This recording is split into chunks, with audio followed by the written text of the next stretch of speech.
இந்த பதிவை முழுமையாக பொறுமையாக பாருங்கடியார்களே. கண்டிப்பாக உங்களுக்குள்ள ஒரு ஆனந்தமானது உண்டாக வேண்டும் என்று எல்லாமல் அந்த ஈசனை வேண்டிக் கொண்டு இந்த பதிவை தொடர்கிறேன்.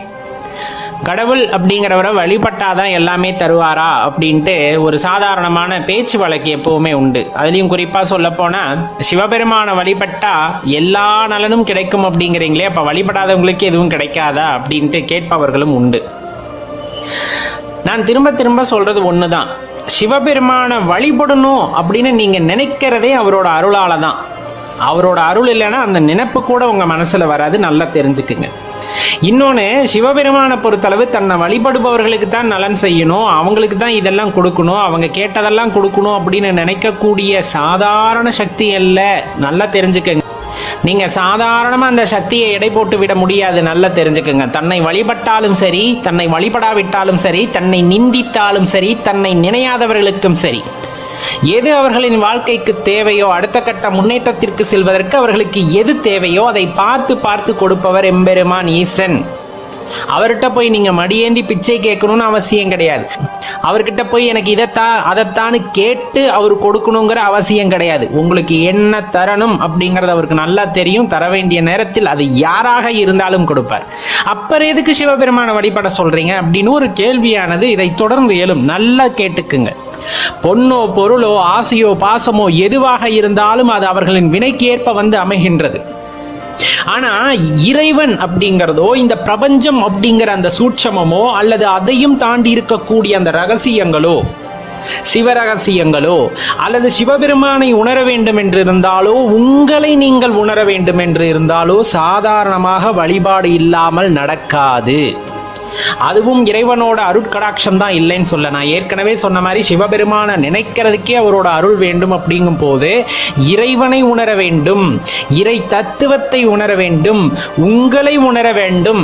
இது எல்லாமே எப்ப சாத்தியம் அப்படின்னா, இறைவனை பற்றி கொள்ளும் பொழுதுதான் சாத்தியமாகிறது. சாதாரண விஷயம் இல்லை. உலக தோற்றத்தவே இன்னைக்கும் பல்வேறு கருத்துக்களால் தான் சொல்லிக்கிட்டு இருக்காங்க. அதே போல பிரபஞ்சம், அதை தாண்டியும் பல விஷயங்கள் வந்துட்டு இந்த பிரபஞ்சத்தில் இருக்கிறது. அப்படிங்கும் போது அதோட இயக்கங்களை பற்றியும் அதோட தோற்றத்தை பற்றியும் உணர்ந்து கொள்ள வேண்டும் என்றால் ஆன்மீகத்திலே ஈசனை பற்றி கொள்வதால் மட்டுமே முடிகிறது அப்படிங்கிறது தான் உண்மை. அதே போலதான் அனுபவங்கள் அனைவருக்கும் ஒரே மாதிரி இருப்பதில்லை. அந்த ஆன்மீகத்தில் பயணிப்பவர்களுக்கு அனுபவங்கள் யாவும் ஒரே மாதிரி இருப்பது இல்லை. ஒவ்வொருவருக்கும் ஒவ்வொருவாக அந்த அனுபவங்களை கிடைக்க செய்கின்றார்.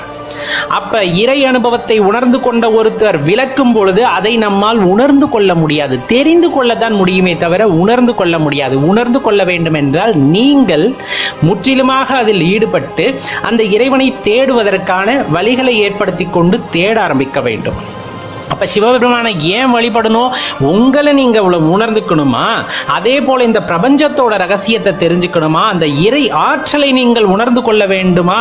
அப்படிங்கறதெல்லாம் உங்களுக்குள்ள ஒரு தேடுதலா இருக்கிற பட்சத்துல நீங்க சிவபெருமான பற்றி கொண்டு ஆக வேண்டியது இருக்கிறது. அப்படி பற்றி கொள்ளும் பொழுது எல்லா ரகசியங்களும் தெரிய வரும் அப்படிங்கிறது ஞானிகளோட கூற்று.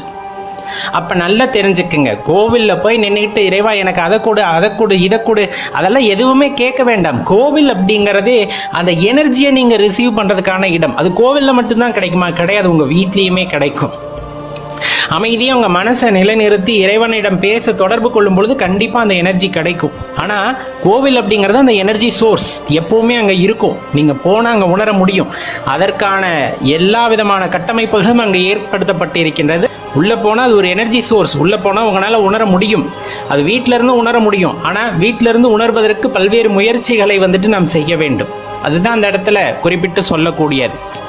அப்ப இறை வழிபாடு செய்யணும், ஈசனை பற்றி கொள்ள வேண்டும் என்று சிந்தனை யாருக்கு வரும் என்றால், தன்னை உணர வேண்டும், இறைவனை உணர வேண்டும், இறைவனுடன் இரண்டரை கலந்து விட வேண்டும் என்ற எண்ணமுடையவர்களுக்கு மட்டுமே சிவபெருமானை பற்றி கொள்ளக்கூடிய அந்த ஆற்றலும் அந்த நினைவும் வருகிறது. மற்றவர்களுக்கு யாரும் அந்த நினைவே வருவதில்லை அப்படிங்கிறது தான் உண்மை. அப்ப நீங்க சிவபெருமானை பத்தி நினைச்சிட்டீங்கன்னாங்களே நீங்க அடுத்த நிலைக்கு உயர தகுதியானவர் அப்படிங்கிறத இந்த இடத்துல தெரிந்து கொள்ளுங்கள் நண்பர்களே.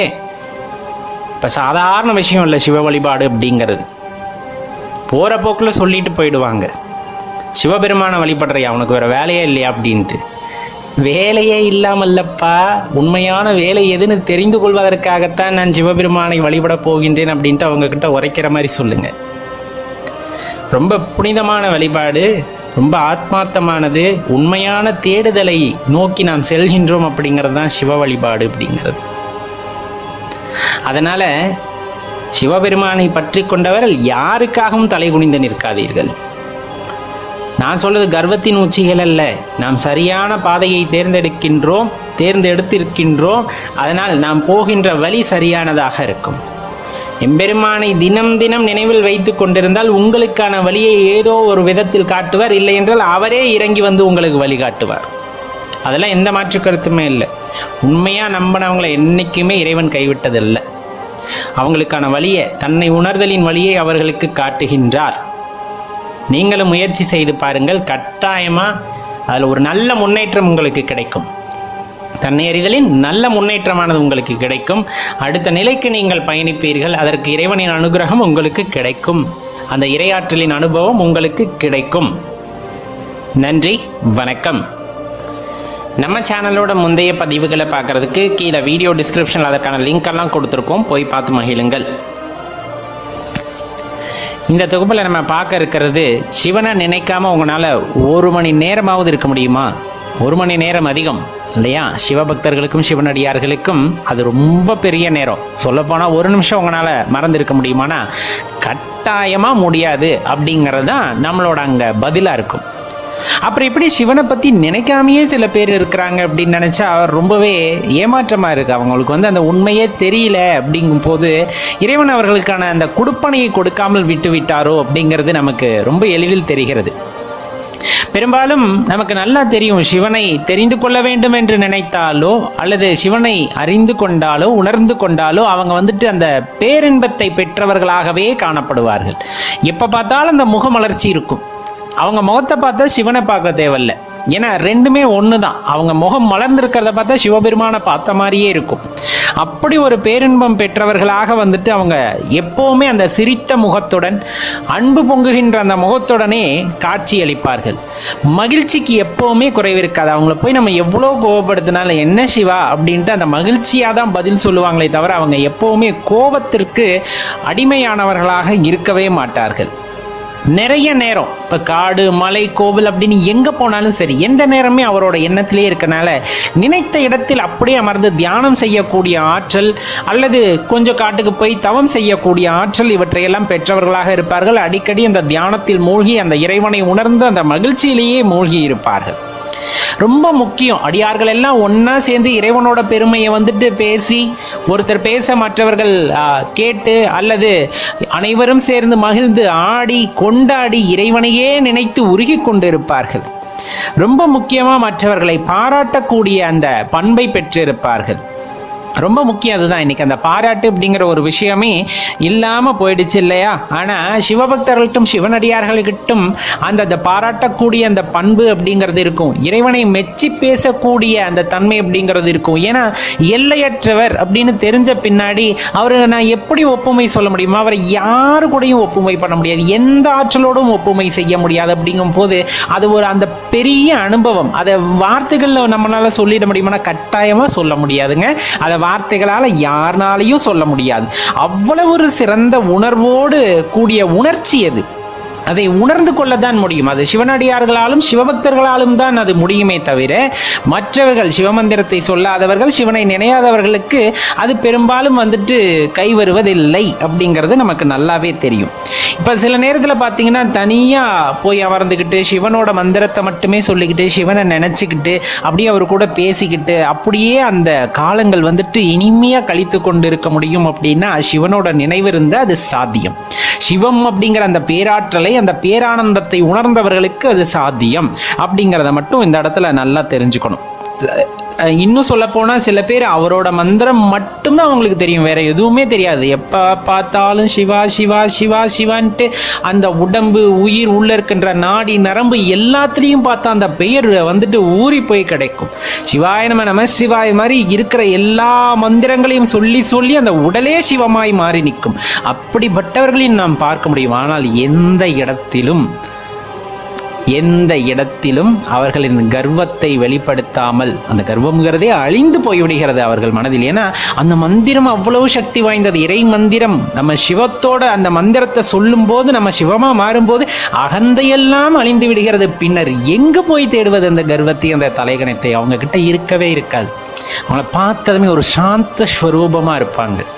நம்மளுக்கே தெரியும், இந்த முகத்தை பார்க்க பார்க்க அப்படியே பார்த்துக்கிட்டே இருக்கணும் போல தோணுதே, அப்படியே சிவத்தை பார்க்குற மாதிரியே இருக்கே அப்படிங்கிற அந்த எண்ணமானது நமக்குள் உண்டாகிறது. அப்படிங்கும் போது அவர்கள் சிவத்தை உணர்ந்தவர்களாக இருக்கிறார்கள், அந்த இடத்தில் பேச்சை மறந்தவர்களாக இருக்கிறார்கள். அப்படிங்கிறதெல்லாம் பெரிய விஷயம். அதெல்லாம் உணர்ந்தால் மட்டுமே நடக்கக்கூடியது.